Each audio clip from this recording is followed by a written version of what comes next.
అమ్మా ముందుకెళ్ళాలమ్మా, అమ్మా ముందుకెళ్ళాలి, ముందుకెళ్ళాలి, ముందుకెళ్ళాలి, జాగ్రత్తగా వెళ్ళండి.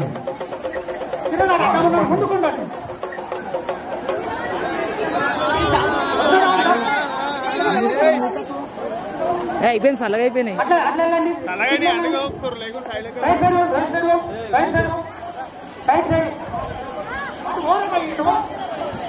దయచేసి నిదానంగా రండి, ఫ్రీగా ఉంది.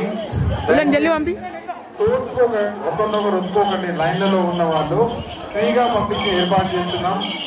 మళ్ళీ వచ్చింది చూడు, మళ్ళీ వచ్చింది. అర్థమైపోతుంది, వెళ్ళిపోవచ్చు.